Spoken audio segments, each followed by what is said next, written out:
Best response to anger is silence. జ్ఞాపకం పెట్టుకోండి, మౌనము కోపానికి సరైన జవాబు. కోపానికి అసలు సిసలైన విరుగుడు ఏదైనా ఉంది అంటే మౌనం. భర్తకు కోపం వచ్చిందా, మౌనంగా ఉండు. భార్యకు కోపం వచ్చి ఏదో మాట్లాడుతూ ఉందా, మౌనంగా ఉండు. దానివల్ల ఏమవుతుందో తెలుసా? ఇల్లు పీకి పందిరి వేయాల్సిన అవసరం ఉండనే ఉండదు.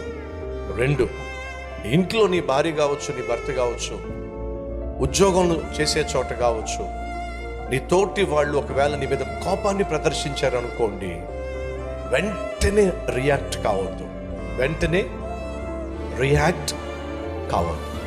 డిలే ఏంటది? Delay is the best response to the anger.